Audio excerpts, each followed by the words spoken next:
The last ball game the St. Louis Browns played was 66 seasons ago. But on a night like this one, you would never know it.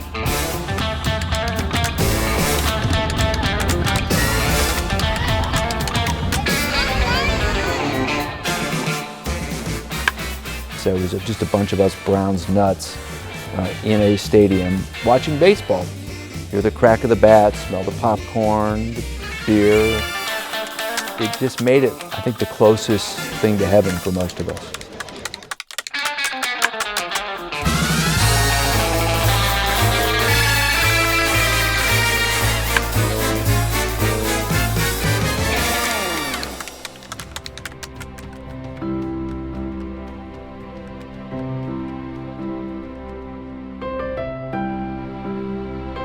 The second annual Browns Tribute Night, hosted by the Gateway Grizzlies, perfectly illustrates the long reach, loyal membership, and deep community impact of the St. Louis Browns Historical Society and Fan Club. After years filled with losing streaks and roller coaster changes in management, the team was finally sold to Baltimore. The newly named Orioles weren't interested in identifying with the Browns' checkered past and, rumor has it, burned all of their St. Louis uniforms and team records. Without a team to support, Browns fans only had their memories to depend on. Some succumbed reluctantly to the Cardinal fever that was partially responsible for pushing the team out in the first place. We all became Cardinal fans because it was natural, but it wasn't the same. It would take 30 years, a pilgrimage to Cooperstown, and the conversion of a Brooklyn Dodgers fan for the Browns story to continue. When native New Yorker Bill Borst attended a Hall of Fame induction ceremony in 1984, he was reintroduced to a team he hadn't seen play since he was a boy. I went to the induction with Pee Wee Reese, and among the others honorees that day was a fellow named Rick Ferrell, was a catcher with the St. Louis Browns. And I thought that it's terrible that nobody was ever going to retire his number as they were retiring the other players' numbers. And you could say that the fan club was conceived at Cooperstown and was born in Brentwood, Missouri. Upon returning to his adopted city of St. Louis, Bill founded the Browns Historical Society and Fan Club. Although there was still an affection for the team, it took a while for the organization to gain some stability. We had at least 10 gala last dinners. We were going out of business more than some of those carpet companies, you know. I'm telling you, it was really ridiculous. We tried to drop it, but you know what saved it? The players. The players. God bless them. They begged us to continue. And these fellows supported us. Maybe that does explain the wonderful love and affection we felt for each other over the 35 years. We would have 20, 25 former members of the Browns coming to our luncheon. But slowly, of our 764 men who played for the Browns, today there's only 10 living.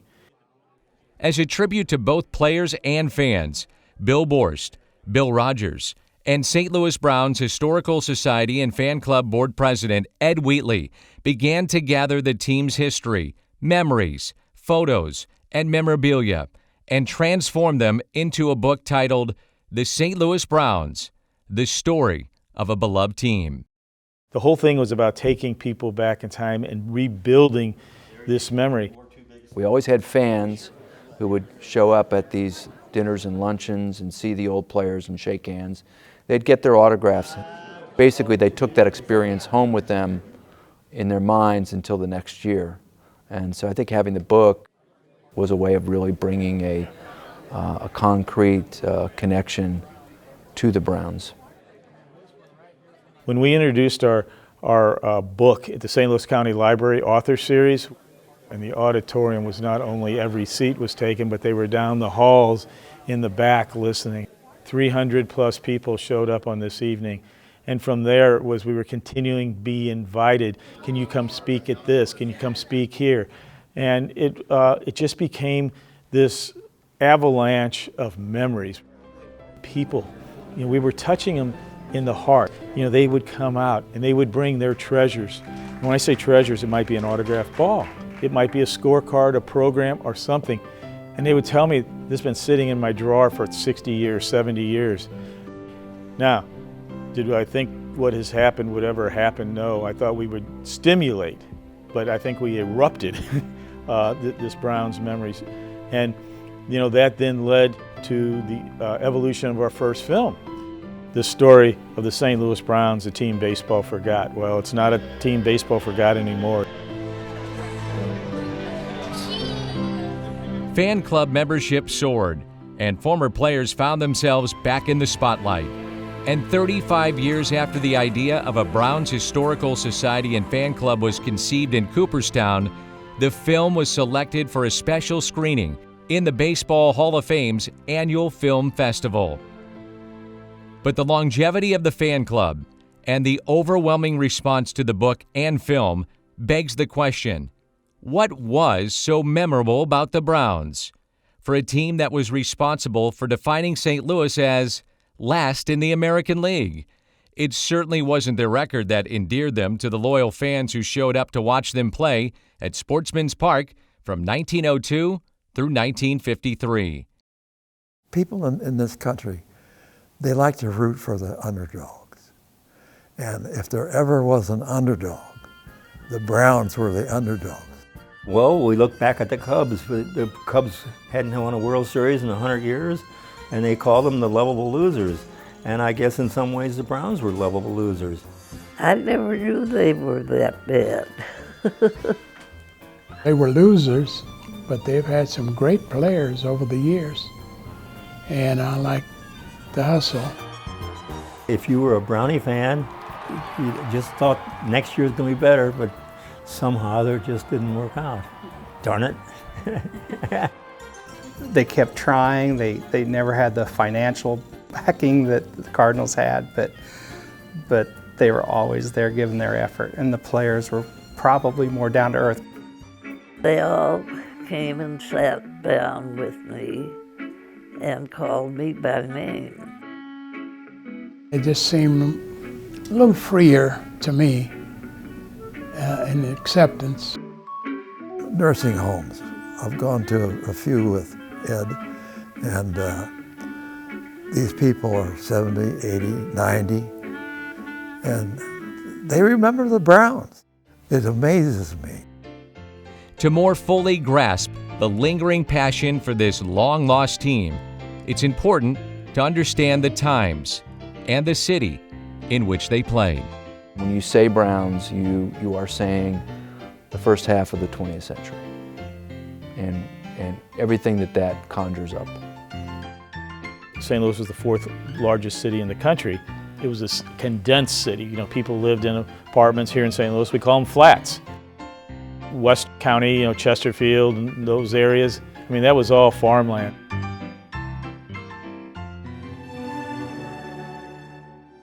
You got to remember, most of the people who were alive when the Browns played, they grew up in the Great Depression. They grew up in World War II, where there were food shortages and rationing, men going off to war, many men not coming back. Baseball was an escape, right? From war, it was an escape from the realities of poverty. Baseball became a way for people to reinvest in something bigger than themselves. As Americans navigated through these difficult decades, a love for the national pastime was something that remained constant. The comforting sound of the ballgame on the radio, providing a sense of normalcy in uncertain times. 1926, we didn't have a radio. Somebody gave my brother a crystal set that had to be attached to somebody else's radio. My neighbor allowed him to attach the crystal set, and I sat in the kitchen sink to broadcast the baseball game to my mother. A lot of the houses didn't have air conditioning, and the windows were open with the screens and the baseball games going on. and you could ride your bike or you could be out playing, and you would always keep track of the baseball game because no matter where you were, the baseball game was on. But there's nothing like experiencing the sights, smells, and sounds of a live game. The Browns had followed the trend of other cities like Cincinnati and Pittsburgh and had renovated Sportsman's Park in 1909 with steel and concrete. My grandmother would talk about going to Sportsman Park. It sounded like she was talking about going to Disneyland or something. You know, it's like you were just sitting there with peanuts watching a baseball game. But for her, in a simpler time, in a simpler place, it was an elegant game that was allowed everyone to participate. I could get on the streetcar at the Loop at University City for a dime, go down to Grand Avenue, and I had a transfer and go to the ballpark on a dime. I'm an old country boy, lives 60 miles south of St. Louis, but I had relatives who lived in South St. Louis, just on Ohio Avenue, just off of Jefferson. And my Uncle Jack first took me to the ballpark. I had never seen grassland green, never, and it was gorgeous. My dad and I would go to a lot of Brownie games.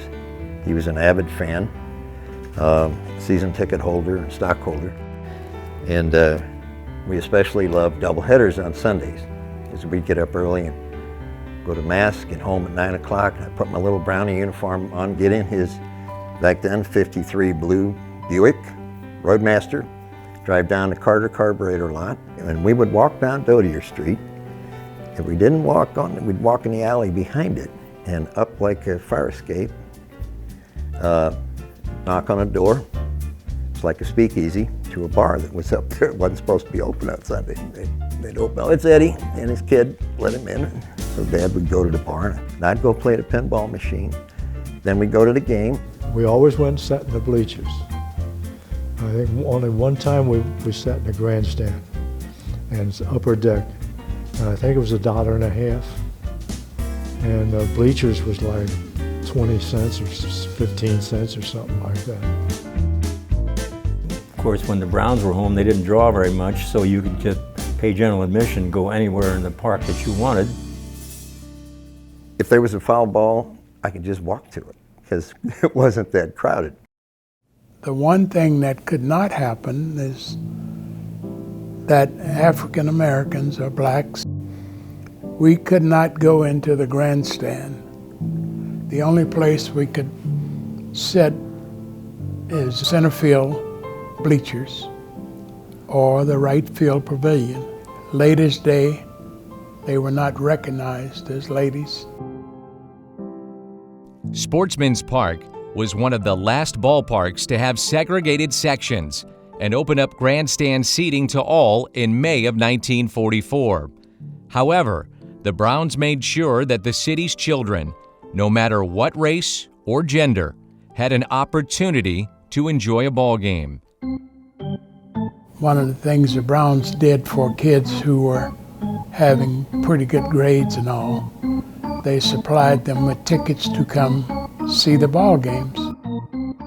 Cardinals did too, but the Cardinals' knot-hole section was way up on the top level of the left field pavilions, as high as you could get. The Browns were in right field pavilion. And I'd go down there, I had my Brownie pass, and I'd get in. My dad, the Cardinals fan, he would go to Browns games, as he admitted, to see the other team. I'd go to see the Yankees play or the Detroit Tigers, go to see Joe DiMaggio play. And after the game, the kids would go out and run around the bases and slide in the home plate and play like we were, imagine we were playing for the Browns. Sportsman's Park was built to be one of the best, most innovative stadiums, trying out new ideas like a canvas roof to prevent rain delays and an electronic scoreboard. After the Browns were sold, it remained home to the Cardinals until it was torn down and the team moved downtown to a new Busch Stadium in 1966. Now it's the home for the Herbert Hoover Boys Club. It was fun to go out there and watch these kids running around this same infield that all those ball players through the years played on. After the game, everybody'd come over and settle up their bets, and there were no hurry, and the beer man had a few beers left, so then we'd get home, Dad would barbecue, and once in a while a Brownie player would come over, because back then they didn't make the kind of money they're making now. Ball players made the money that the average worker was making. So if you were a rookie in the major leagues in 1950, you made $5,000 for 6 months of work. Not only were the salaries unrecognizable from the multi-million-dollar contracts signed by athletes today, but the players themselves were a different breed. Despite the economic difficulties the country experienced through 2 world wars and the Great Depression, baseball was still seen as a necessity, raising morale and providing an escape from everyday life.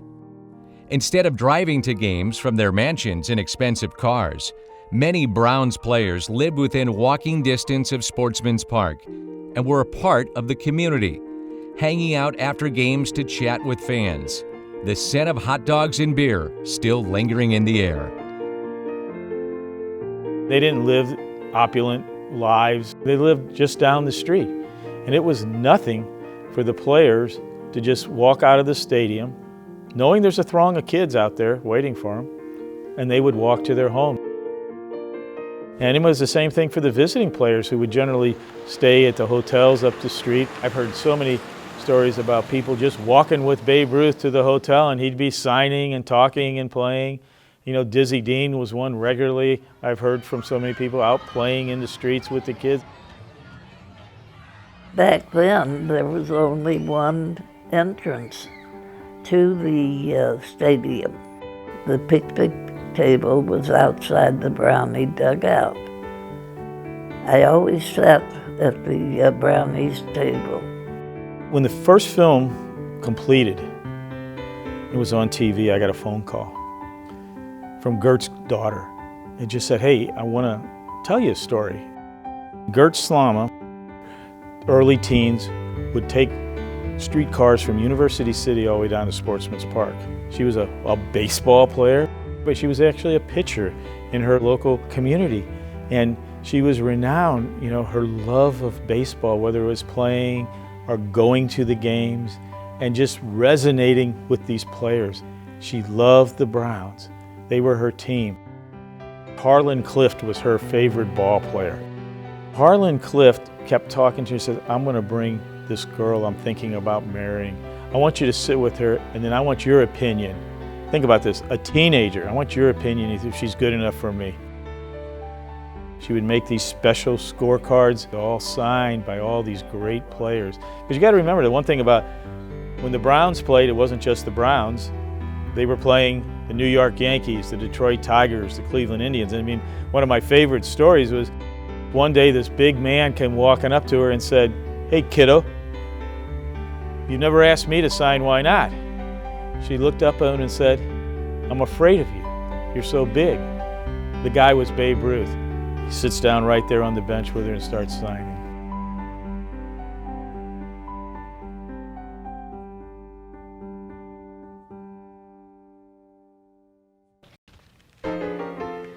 And we will be back in just a few minutes for more of this program, a program that is on the air because people just like you became members of the 9 Network when we had the original St. Louis Browns program on. Hi, I'm Kate Durbin, and I am here with members of the St. Louis Browns Historical Society who are waiting to help you become a member of the 9 Network. I also want to right away get to our thank you gifts when you do become a member.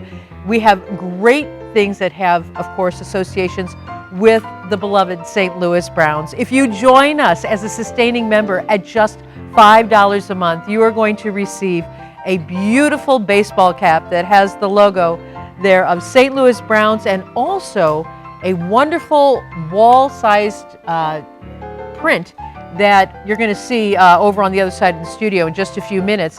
If you move up to the next level at just $6 a month, you're going to receive the DVD of the program that we're watching right now. If you decide to join us at our next level, you are going to join at just $8 a month, and you'll get a commemorative edition of a magazine that celebrates the 1944 World Series between the St. Louis Browns and St. Louis Cardinals. Moving up to the $18 a month level, you're going to get the book, the magazine, the poster, and the DVD, and finally, the big package, and it's at just $20 a month as a sustaining member. You're going to get that embroidered cap, the commemorative edition for the 1944 World Series, the Streetcar Series print, the DVD, plus a six-pack from a local brewery. It's the 4204 Maine Brewery in Belleville that created a special beer that is made just to celebrate the St. Louis Browns.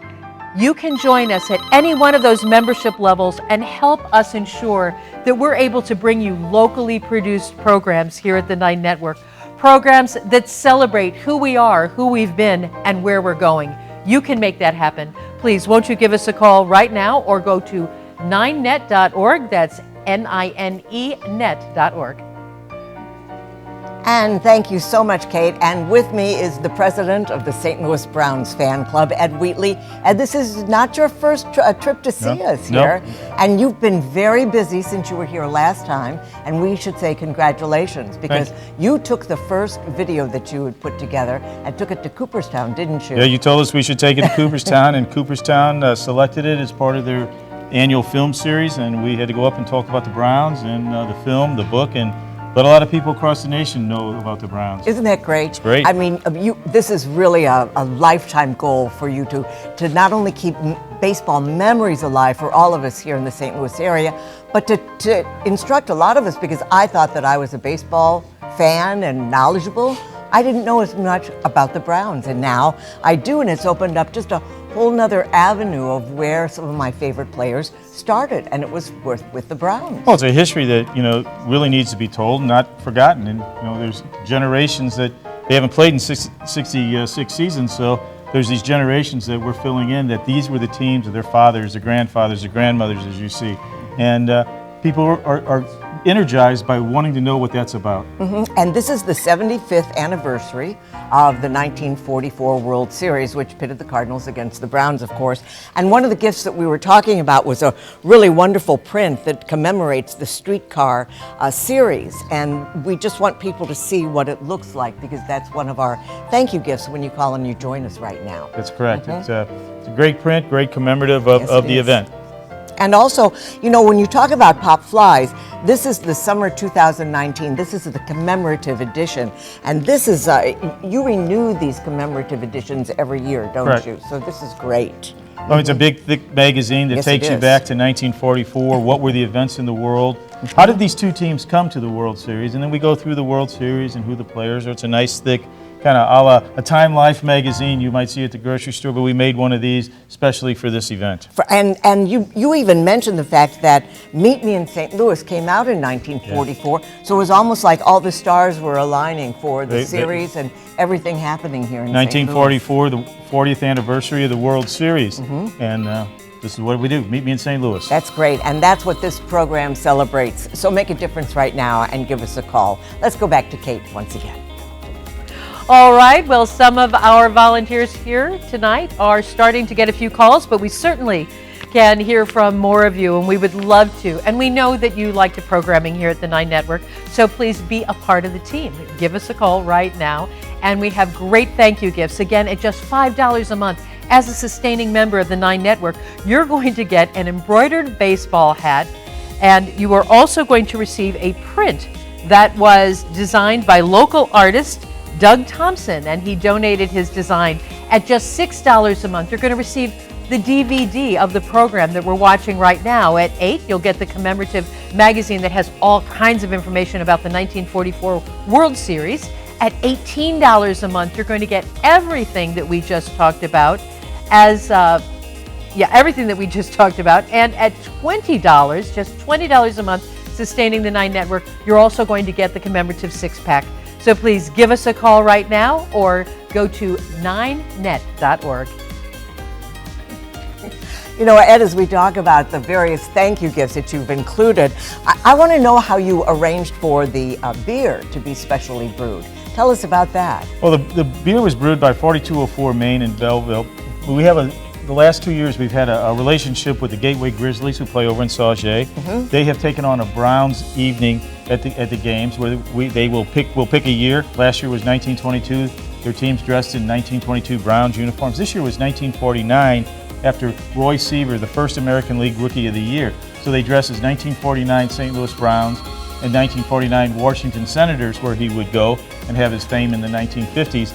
And we've put together this Browns collection of beer, and especially brewed, but it's also special cans that highlight these individuals. And this is the second of our series, and we'll have another one next year at the Gateway Grizzlies Browns night. Isn't that great? And then that is part of our way of saying thank you when you become a sustaining member at $20 a month. So all kinds of wonderful thank you gifts. When we were talking about this print, I know we're hoping that maybe the fellows, the camera guys can pull back a little bit and show all of the pictures of the team at the bottom. But this is the thank you gifts. It may seem like a long list, but when you talk to us, when you give us a call, when you go online, our volunteers especially will be able to give you more details about our thank you gifts here. And you know, I guess at the St. Louis Browns night at Grizzlies at Sauget is already done for this year. Yep. But you've got we've got one already started planned for next year. Do you? It will be a great evening over there. And I love the stories. The wonderful story with the gal who Babe Ruth came over and said, "Hey, kiddo, where's my autograph?" Gert Slama. Yes. I mean, you know, she's 100 years old. Will soon be 101. She's a treasure of baseball history, and that's the kind of people that we made this movie for, because these are the stories of St. Louis and how people grew up, what they remember, and that's what this film's about. And one of the things that I think is so important is why you're here on the 9 Network, because the 9 Network has really given you a wonderful platform to share your baseball memories with not only the entire town, but I believe you've got some St. Louis Browns fan members who are in other cities watching. We're watching this. It's being streamed across the country. Actually, there's only 10 former Browns, and they're all tuning in tonight across the country. So we want to say hello to them as well. Let's go back over to Kate. All right, want to run through those thank you gifts very quickly once again. At just $5 a month as a sustaining member, you're going to get both the cap that you see right there as well as the poster you saw over there by Marianne and Ed. At $6 a month, we're going to send you the DVD of this great program we're going to be going right back to. At $8 a month, you're going to receive the commemorative 1944 World Series magazine.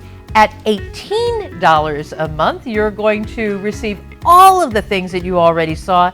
And at just $20 a month, you're going to receive all of those things, as well as the special brew from the 4204 Main Brewery in Belleville. You know what else you're going to get? You're going to get the pride of knowing that you are part of a very, very special team.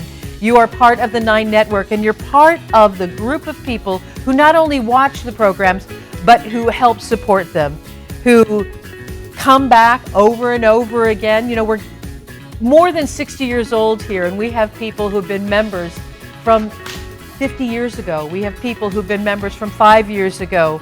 They re-up. Well, if you've never joined before, now's your chance. Give us a call right now.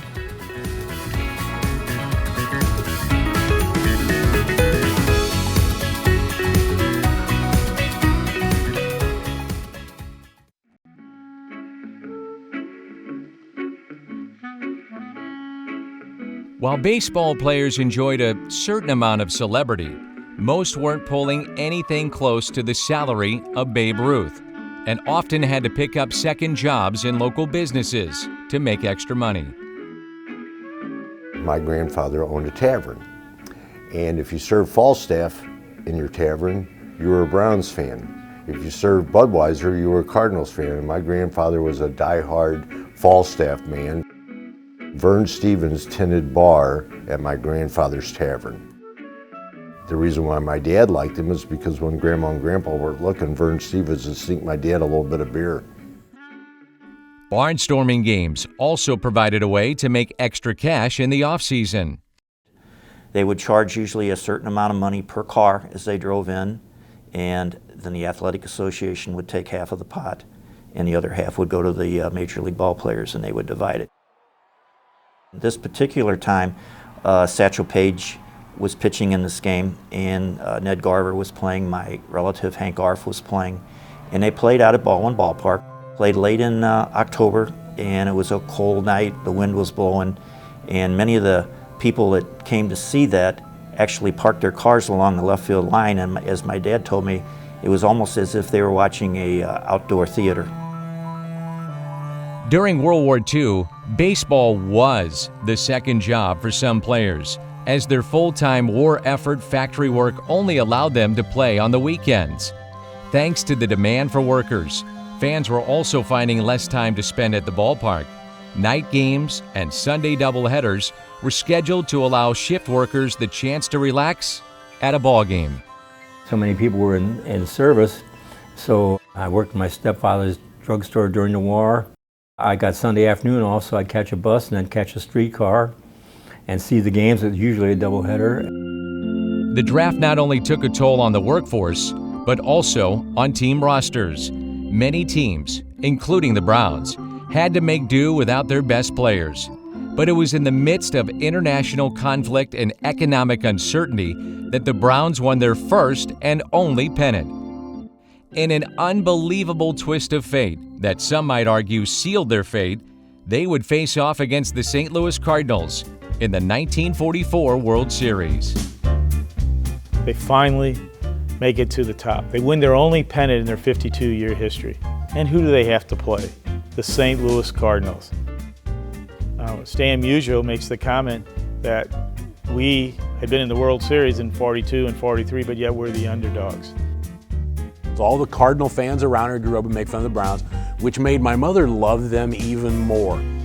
They were hapless, which then makes 1944 an amazing event where it's like somehow, some way, possibly a little bit thanks to the war, but whatever, the Browns and the Cardinals are in the same World Series. There'd only been two other instances in 1921 and 22 where the New York Giants and New York Yankees played each other and shared the Polo Grounds. So this was the third and last time this situation would happen.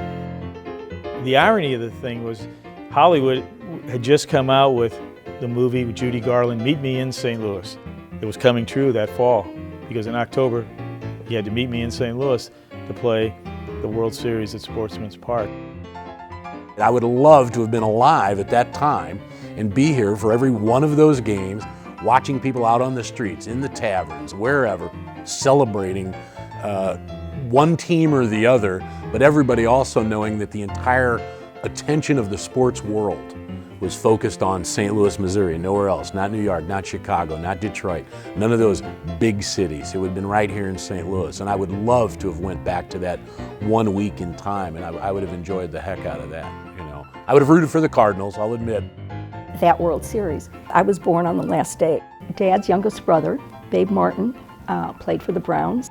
The last day of the World Series, my dad was in the Navy, was in Jacksonville, Florida, and Uncle Babe called him and he said, I've got some good news and some bad news for you. And my dad said, well, give me the bad news first. He said, the Browns lost the World Series. And then he said, well, what is the good news? He said, we got a baby girl. You know, the Browns could very well have won that World Series. They won the first game. A couple bad defensive plays in the second game cost them the second game. They won the third game. They made a few more errors in the fourth game. So the series is summed up as a series of strikeouts. Both team pitchers were just fantastic. It set a record for strikeouts in a series. So it was strikeouts and errors. The Browns committed too many errors and gave the Cardinals too many runs. But this rivalry began long before the showdown at Sportsman's Park. The story of the Browns is history of competition with the Cardinals and for the loyalty of the community. Cardinals joined the National League in 1892. The American League was formed in 1901, and the Browns joined in 1902, moving from Milwaukee, the former Milwaukee Brewers team. In the first 2 decades, the Browns were the better team. They were the winners. The Cardinals were not well run and didn't have very good players. And the town was thoroughly a Browns town. You know, it was led by Philip DeCatsby Ball was the owner. And he could have chased the Cardinals out of existence. They didn't have a place to play. They had to move out of their old ballpark. He let them for $25,000, which seemed like a lot of money to ball, but he gave them life in St. Louis. Not only is it a history of this competition between the two teams, it's a history of what-ifs. And one of the key what-ifs is the creation of the minor leagues that Branch Rickey envisioned. Branch Rickey was the brains of the Cardinals' successes. Everybody will tell you that. And he used to work for Phil Ball. Branch Rickey felt he could develop players and build great teams rather than have to buy them from other organizations. But two egos don't work in an office. Philip DeCatsby Ball did not want to create and spend the money. And he was the owner and Rickey was the employee. Guess which one left? And he moved across the hall to the Cardinal offices. And then so he started the farm team that gave them Musial, Slaughter, and the rest of those guys. And we all know what happens with all the World Series pennants. And if you kept Rickey, we wouldn't be talking about this probably because they'd still be here. Although it seemed to be a good idea at the time, the decision made by Phil Ball to let the then underdog Cardinals become tenants at Sportsman's Park would come back to haunt the Browns. Ball simply saw it as an opportunity to put a little more money into his and the team's pockets, never dreaming it would enable the Cardinals to invest in Branch Rickey's creation of the farm system, which developed young talent and would eventually undermine the Browns. This was just one of the if-only moments fans and baseball historians alike would name when they consider how things went so wrong for the Browns in St. Louis. There was a what-if with 1922. The Browns in 22 are one of the greatest teams, led by George Sisler, led by one of the greatest outfields of all time in Kenny Williams in left, Baby Doll Jacobson in center, and Johnny Tobin in right. The only team in baseball to have the same three players hit over 300, actually 330 for 5 straight years.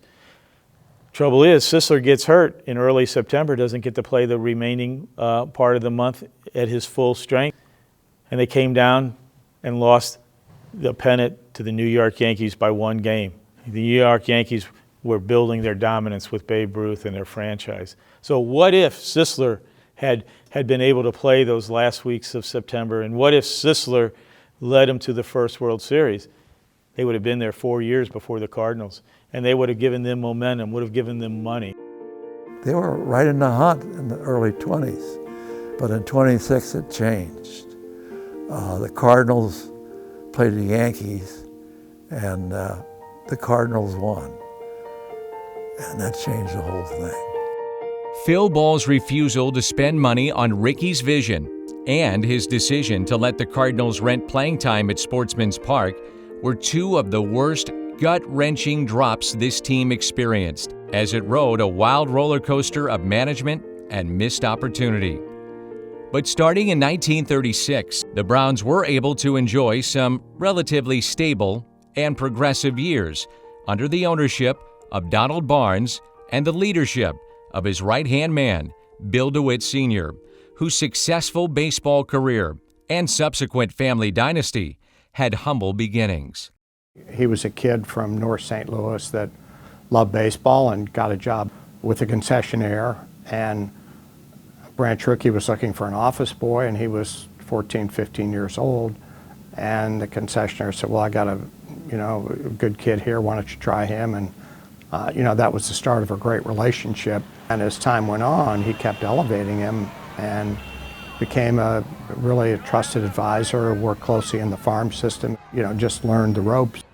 But Branch Rickey wasn't about to share his domain with his protege and encourage young DeWitt to take what he had learned across the hall to the Browns. The team benefited from DeWitt's willingness to develop minor league players, a la Branch Rickey.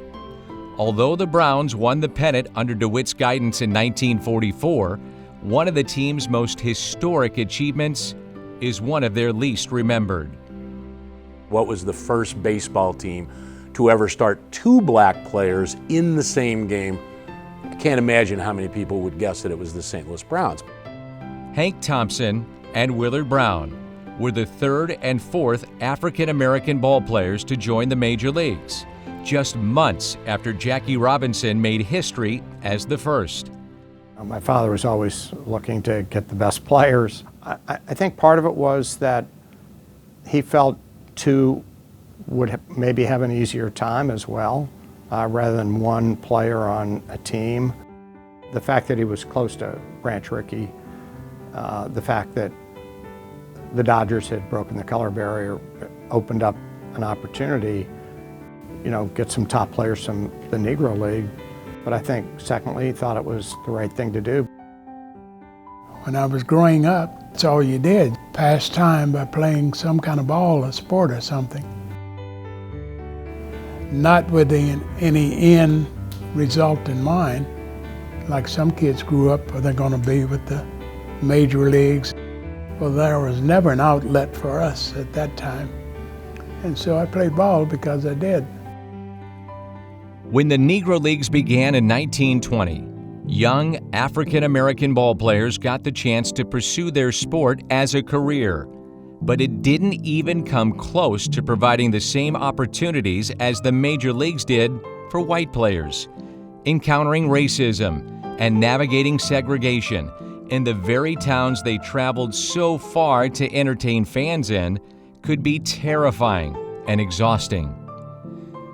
When Nate Crump was scouted for the Kansas City Monarchs, he had to make the hard decision between pursuing a career in chemistry and playing the game he loved for a living. I had a friend who caught for the Monarchs at the time, and he told me, said, man, I know how much you like baseball and all that, said, but I'll tell you the straight stuff. He said, we play these little small towns, and we go, and many times we can't stay in the hotels because they won't let us in. And then so we had to sleep in the bus, and the money's not all that good. So he said, but hey, I'm telling you, this is certainly want you to come, but let you know what you'd be coming into. And so I didn't think that I wanted that after I was given the opportunity, and that's why I declined. But before Nate turned his back on a life in baseball, he was asked to play an exhibition game for the Monarchs and shared the field with Thompson and Brown. His was just one of the stories shared at the St. Louis Browns Historical Society's special roundtable on integration in baseball. The event included a full program of talks celebrating the history of African American players and educating the audience on what the black experience in professional baseball was like, from the challenges faced by the players of the Negro Leagues to the complexities of integration. We didn't have too much, what they say today is camaraderie, because after the game, the black players would go this way and the white players go that way, and we see them the next day at the ballpark. We had a few players on the team that we knew that wasn't too friendly, and we knew why, but you show up every day and you do your job, but thank goodness things are different today.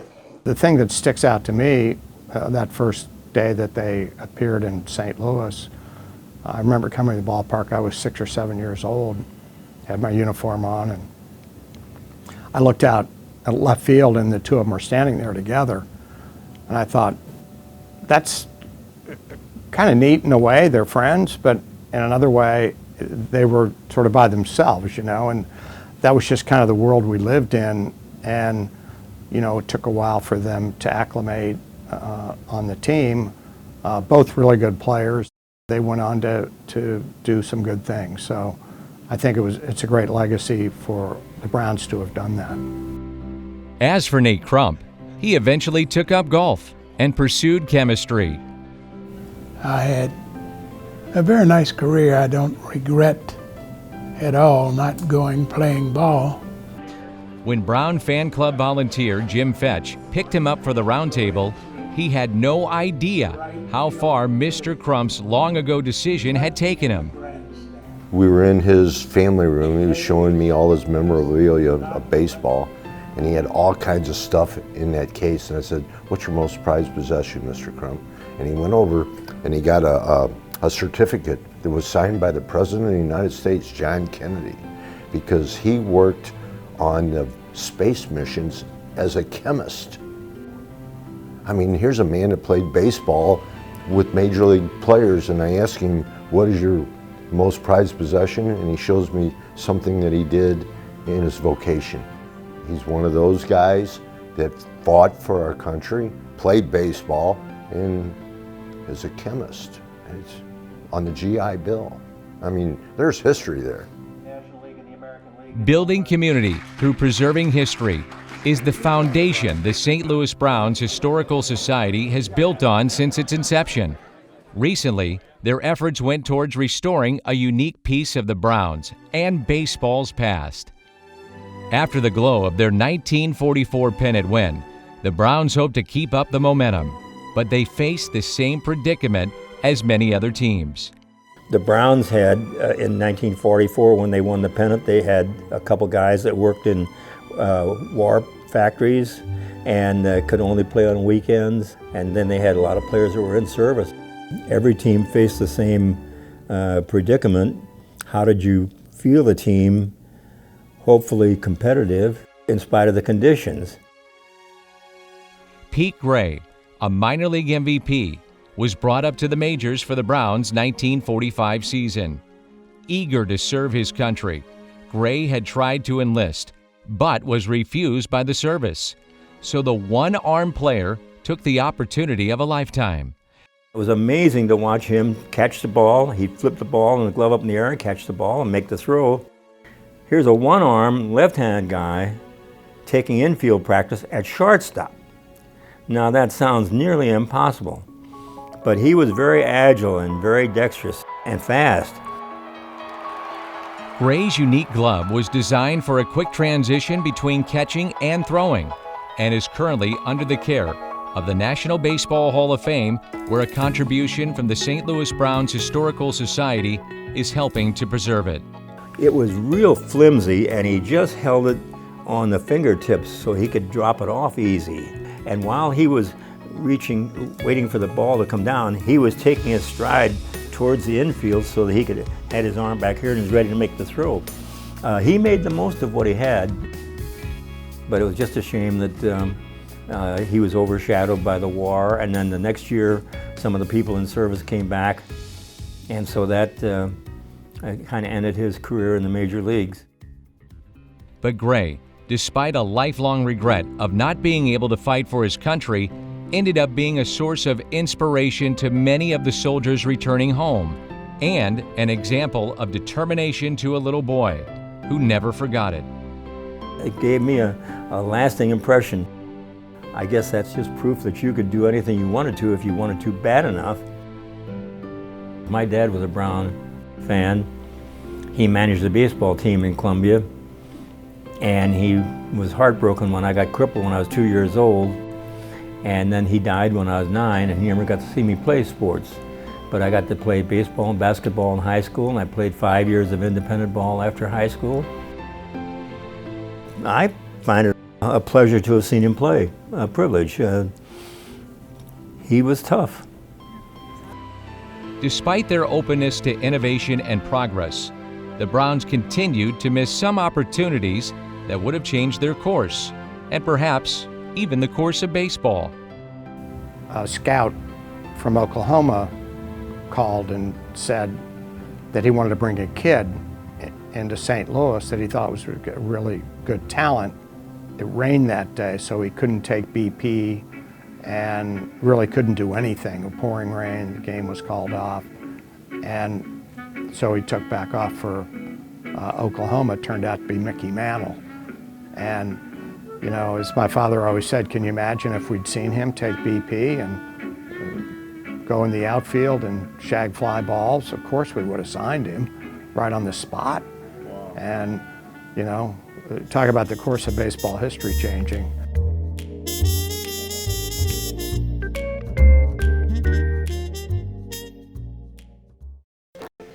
When you think about baseball, you think a lot about the memories that baseball brings to your mind. I know for me, my mom was so influential in me learning about the sport, my love of the sport, how many games we shared. And I love talking about baseball, even if it's about the Browns, which she and I never talked about because it just kind of keeps her close, and I really treasure those memories of the games that we enjoyed together, whether we were listening to them or watching them on TV or we were actually at the stadiums.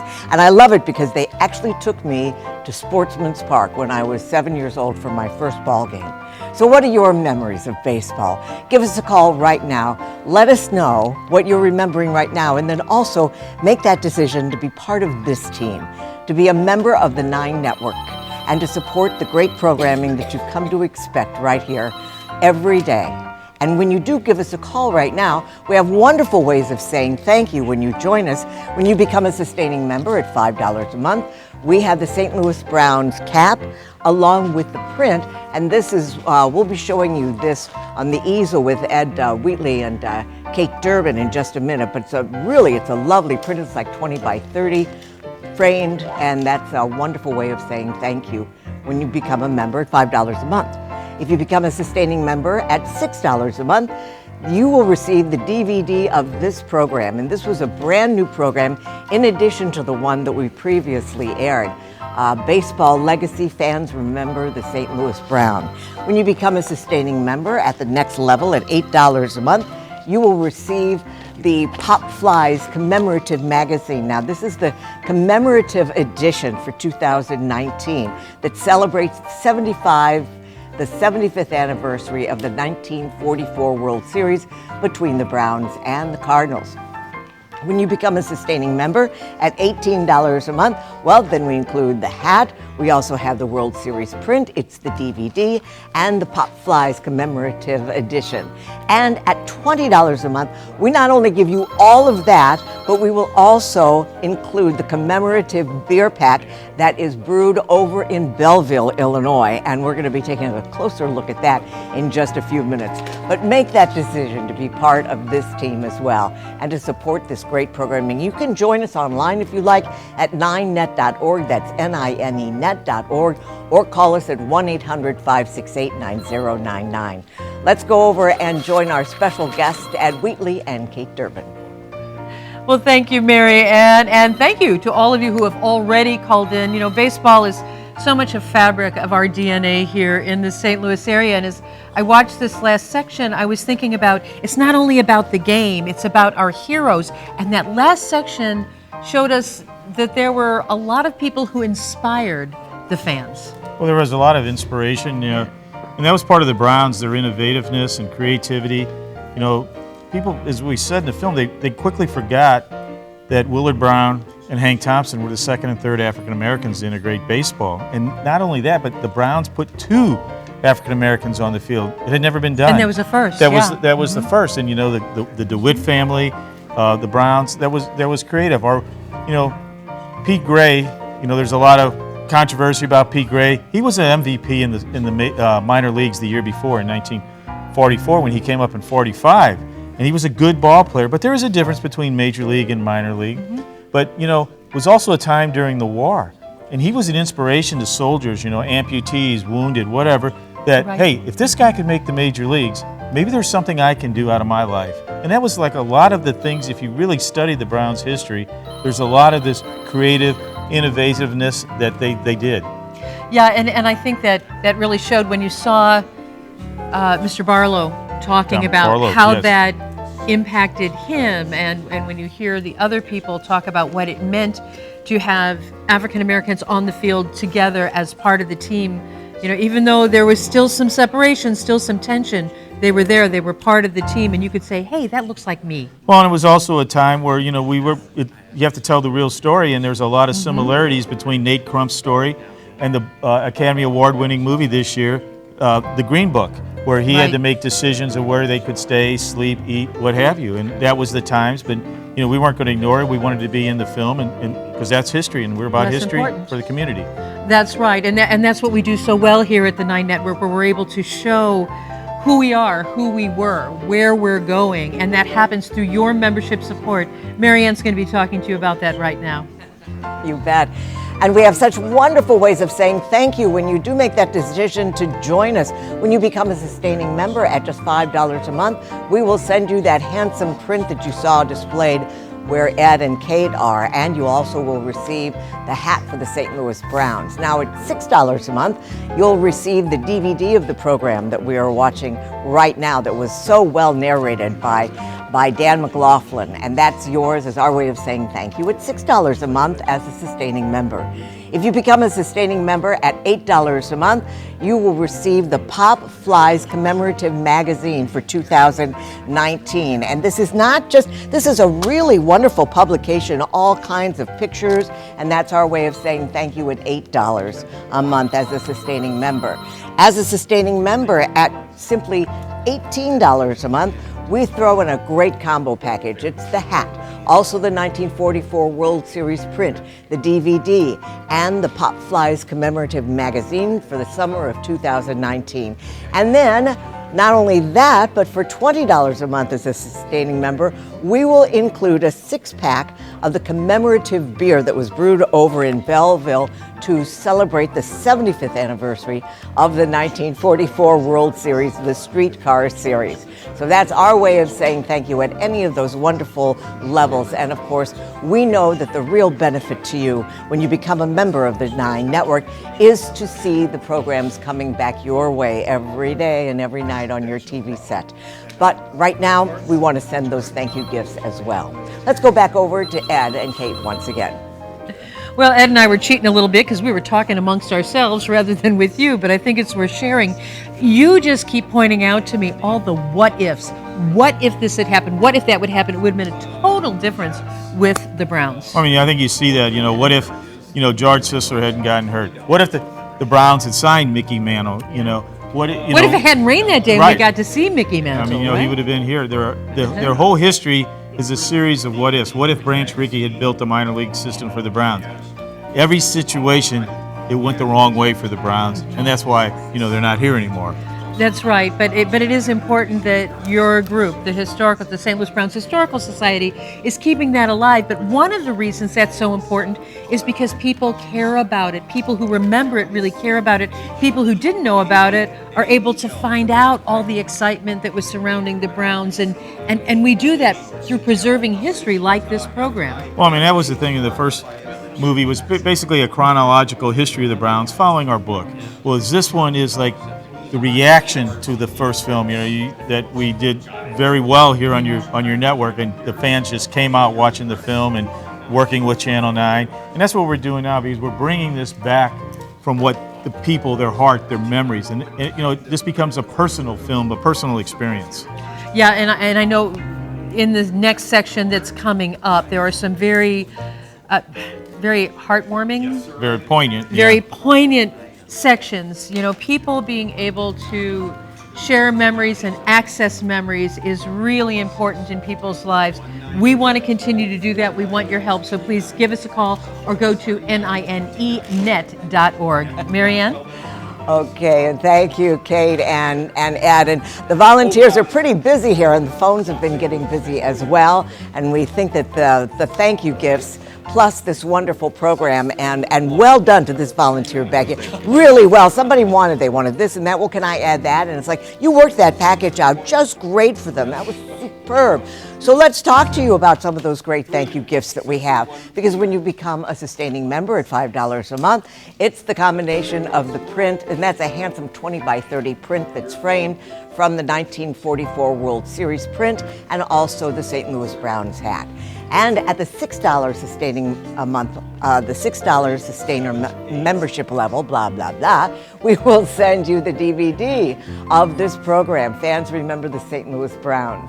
At the $8 ongoing monthly contribution, you'll receive the Pop Flies Commemorative Edition. This is the 2019 commemorative edition of Pop Flies. At $18 a month, you will receive this is a wonderful package. You get the Browns hat, you get the series print, you get everything except the commemorative beer, a 6-pack, and that's where, if you become a member at $20 a month, we include that as well. Give us a call right now.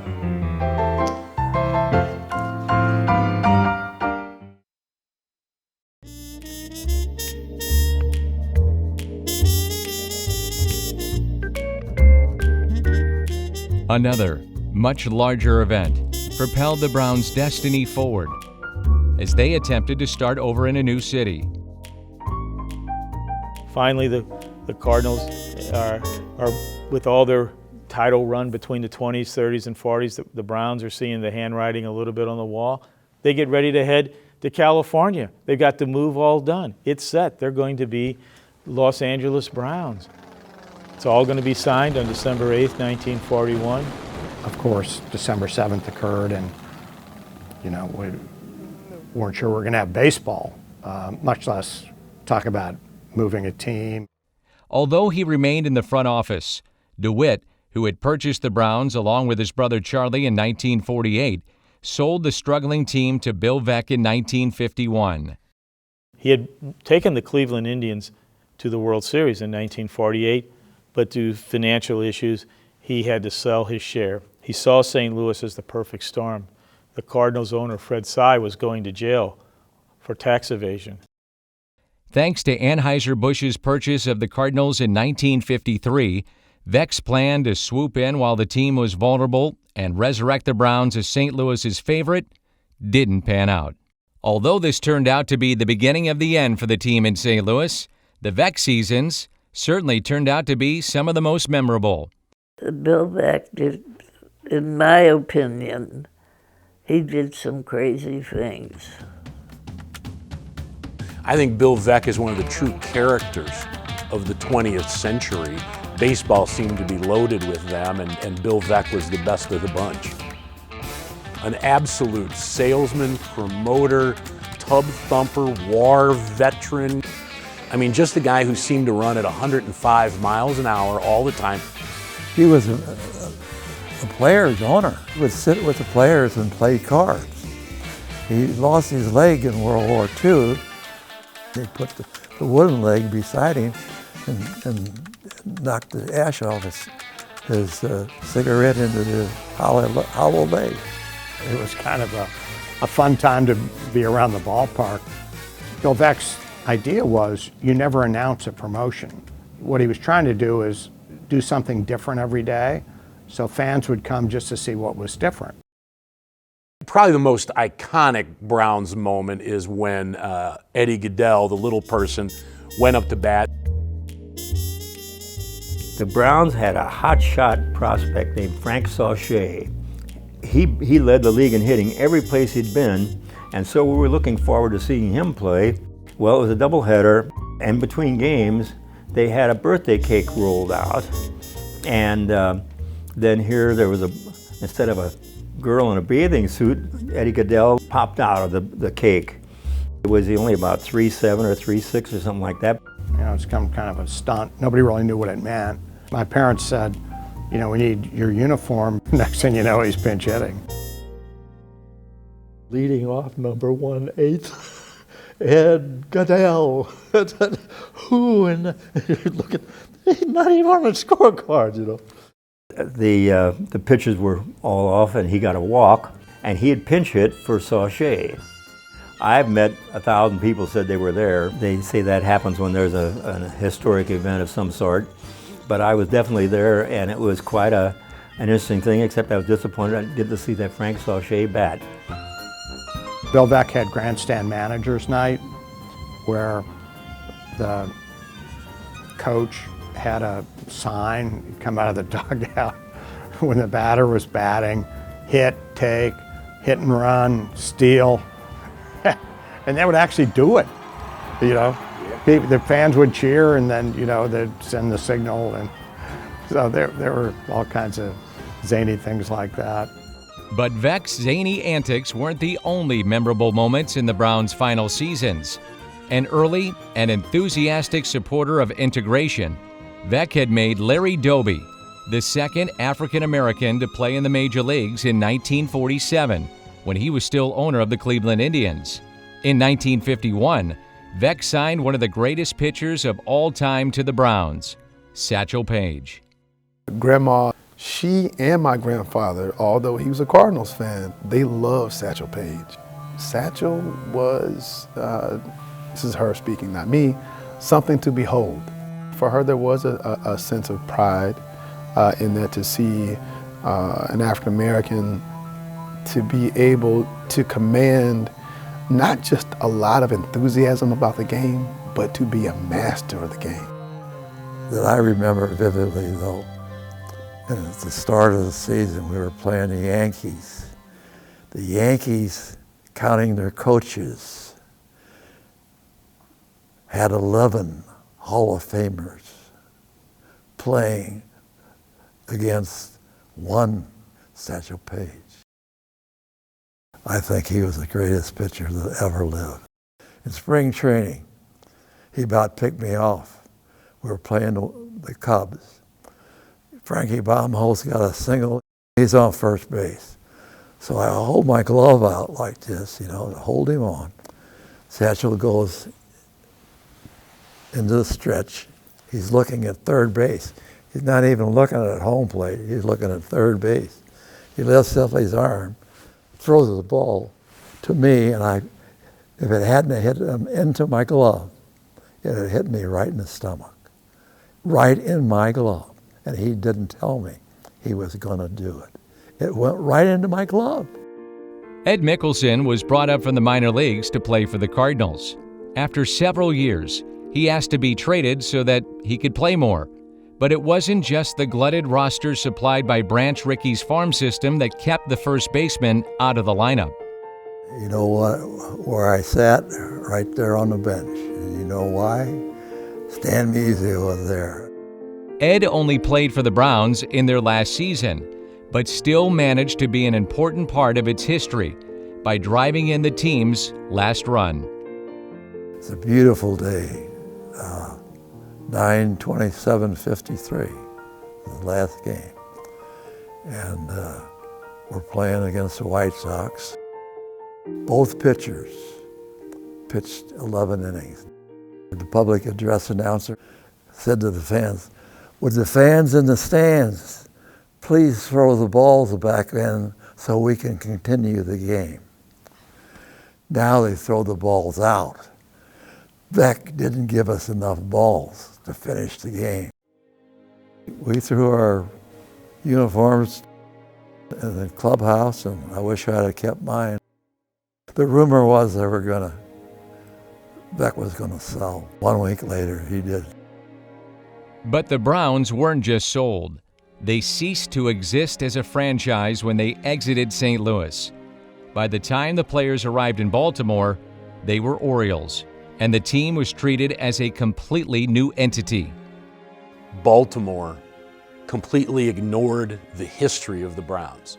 And I understand you want your team. I get that, But to make no mention of it, to not include records that you had. I mean, as far as I'm concerned, the highest batting average ever posted by an Oriole is really George Sisler when he was with the St. Louis Browns.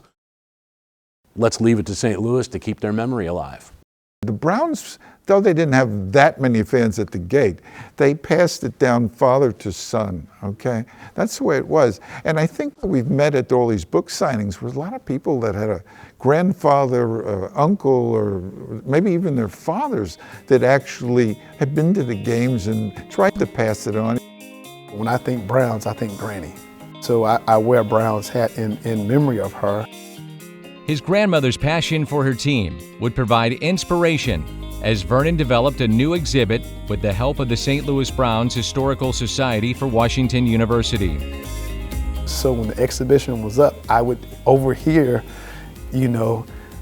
grandma talking to grandson, like my grandma talked to me about, oh, the Browns, that was the real St. Louis team. After she passed, to actually meet players like Ed Mickelson and collectors and enthusiasts, it makes those memories even more cherished. The difficulty of dealing with memory loss and memory problems is you have to have some triggers. Recalling his father's lifelong love for baseball inspired Chris Lowy to give him the Browns book for Christmas. It not only became a way for father and son to reconnect through Joe's memorabilia from his visits to Sportsman's Park, but also provided some long-term memory stimulation. These are positive memories in my dad's life.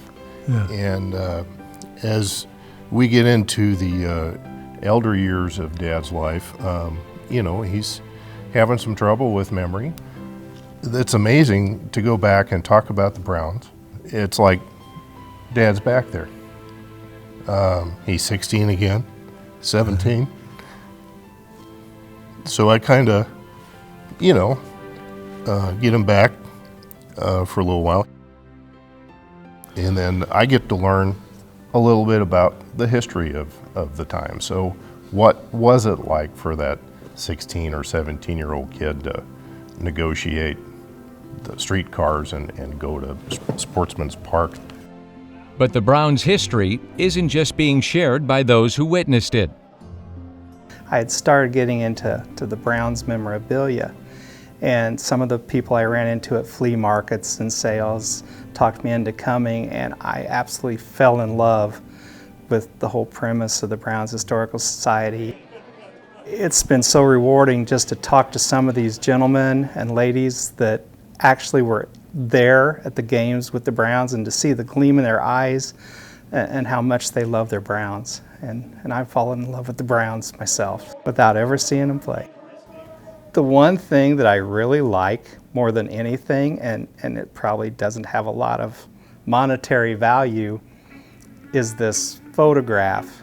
And it's just the players without their shirts on, with management without their shirts on, and it's just, it kind of is the Browns. Although the Browns fan club has been around for decades, the book and film acted as a sort of beacon, bringing die-hard Brownie fans like Gert Slama to events to share their love and loyalty for their long-lost team. The Cardinals had honored her with an award as a special fan, and she told them, "I'll accept it, but I'm really a Browns fan, so I'm rooting for the Cardinals because the Browns aren't here." I said, "Hey, I'll take care of that." At our luncheon last year, we made her the all-time greatest Browns fan and gave her an award. She was 99 years old, just short of 100. You know, it's just such an honor to have people like this. You know, when we have our fan club luncheons, we have our round tables. After his baseball career ended, Ed Mickelson spent many happy years in education, coaching, and youth counseling, and brings his listening ear and encouragement to those who are experiencing a very different time in life. When we go to nursing homes, these people are 70, 80, 90 years old, and they were kids when their parents took them, and that brings back their youth. We would have our main talk about whatever the theme was that day, but then I would leave time because I wanted to be show and tell, just like grade school, where these people come in with their proud possessions. Here's my ball that I got Rogers Hornsby when he was manager of the Browns to sign, and I want to tell you how I got it. You know, let them tell the story. Here's Mr. Bill Veck's signature. Yeah. He signed your card. Yeah. I don't think you can be a real baseball fan without being nostalgic for the past. That's why autographs and programs are very important to baseball fans. It says, for one moment, this player talked to me, or at least looked at me and signed something for me. Now, I met Jackie Robinson once at a baseball game. I got his autograph, and it all it proves is he was in my presence I was in his presence for a moment in time. And I think that's something our actions have brought about, is this pride in the people themselves for their treasures and their stories. It was pride in this team, and it was pride in the city of St. Louis. But the St. Louis Browns Historical Society and Fan Club isn't just for the generations who grew up going to the games. It reaches out to all ages, hoping to create new memories around an old team. Certain nights of the year have a different feel. When you put on 50 baseball games, a lot of the nights seem like the same night over and over again. That night, St. Louis Browns night, had a different crowd, a different feel, a different energy. And it was really neat to see the different generations. There were a couple of Browns that were there, and it was neat to see the passion that these fans still had for an organization that, you know, was a long time ago. And you had very small children that would come up and want the Browns autograph. You could just see these people aren't just passionate about Browns baseball, they're passionate about baseball. The tribute nights celebrate not only the team, but also highlights one outstanding Browns player each year, inviting their family to throw out the first pitch and offering collectibles to serve as reminders of a very special night. The Cardinals had Budweiser and the Browns had Falstaff. You just can't have baseball without beer. So as part of this special night, 4204 Main Street Brewing Company began developing a commemorative brew in a series of collectible cans. Watching the sun go down and the lights come up over a ball field, it's an experience that so many Americans share. The smell of hot dogs, green grass wafting through the cool air speaks to the child in all of us, no matter what team we cheered for, nor how long ago. For those who lived through the time of the Browns and the St. Louis they played for, those games at Sportsman's Park don't feel like history, they feel like yesterday.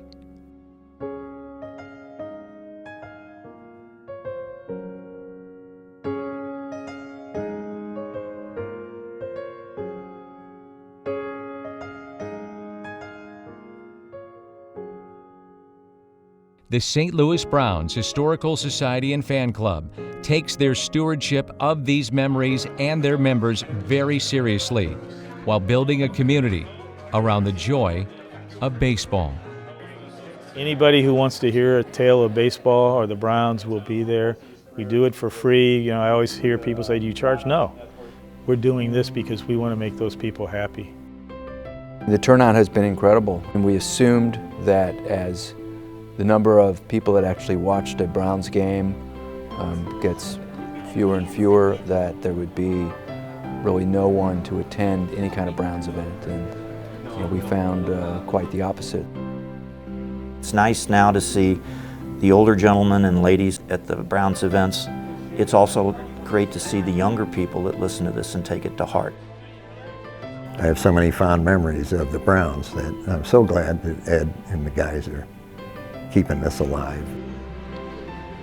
The longer we keep it alive, the best. I figure we got 17 years to go and we'll match how long they were here.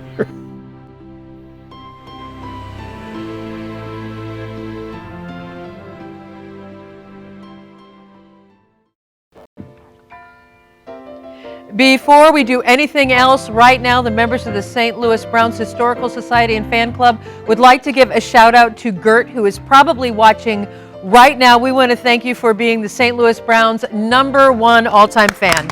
All right, yeah. We also would like to give a shout out to any of the former St. Louis Browns who are watching right now. They were provided a link for a live stream, and so thank you so much for helping to create these memories. And thank you so much to all of you who are watching, who have allowed us to help you see memories here on the 9 Network. The members of the 9 Network allow us to produce programs that are specific to the St. Louis region, that explore things that we're interested in, that we've been a part of. This Summer of the Moon this summer, and we had the special programming that highlighted what happened here in St. Louis that helped all that happen. Thank you so much for being a member and making that happen. If you are not yet a member, we have some great thank you gifts. And we would like to start at our $5 sustaining membership level, where you'll receive a wonderful 100% cotton cap that is embroidered in orange with St. Louis Browns, as well as the full-size poster that is for the Streetcar Series, the 1944 World's Fair. At $6, you'll get the DVD. At $8, you will get the commemorative magazine about the 1944 World Series. At $18 a month, you're going to get all those things I just talked about. And at $20 a month as a sustaining member, you'll get all of that, as well as the very special brew created for the St. Louis Browns celebration from the 4204 Main Brewery in Belleville. So please, Think about those thank you gifts when you're considering becoming a member, but you know the real reason to join, and that is to become a part of something special, something that helps everyone in our region. Give us a call or go to ninenet.org and become a member. Marianne? Thanks, Kate. Well, Ed, I just couldn't wait until the end of this break. I wanted everybody to see what the commemorative edition of this wonderful beer looks like. Look at that. And this is a tribute to Roy Sievers. That's right. Beaumont High School graduate from 1945. This was his Rookie of the Year. In 1949, he was the Rookie of the Year, the first ever American League Rookie of the Year. Very something special people forget. Sievers, first Rookie of the Year. George Sisler, first MVP ever in the major leagues. Nobody knows about that. Isn't that interesting? And this is a limited, supply, so it's it's a series. Last year we had the George Sisler. This year Roy Sievers. We'll have the next series next year. We're not telling yet who, but it's already underway. And we cannot wait to see your third version of the history of the St. Louis Browns. It's going to be absolutely wonderful. You know, when you talk to people about baseball, and I know this from people, it's almost like, you know, they become 20, 25 years younger just talking about the first game they went to. I can't imagine how wonderful it is to visit some of the older adults in some of the nursing homes whose faces really light up when you start talking about the Browns. Well, the thing about the Browns, or even just baseball, is for many of these people in these nursing homes, they're in 70s, 80s, 90s. I mean, they didn't have the easiest life that we have today. They didn't have the opulence. They didn't have all the pieces of life. They lived through the Great Depression. They lived through 2 world wars. You know, very limited food. I mean, it was could they even have enough food? There was all this shortages in things. So the one thing that they had that was good in their life, that they have good memories about, it's baseball. So it's bringing out these experiences, whether it's one of my talks somewhere, or it's, you know, hear these programs on Channel 9. It's taking people back to the happy parts of their life. And that means so much, and that's why I know storytelling just doesn't get any better than it does with baseball and with your telling of the Browns story and with all of us being able to live it in your program. Well, it's not only just my telling it, it's what we tried to do, and that's what this film is about, is people bringing their stories to us. You know, bringing back those memories of when they were young or even when they were old. That the lady who comes, I got my ticket from the 5th game of the 1944 World Series, you know, jumps up at one of our talks.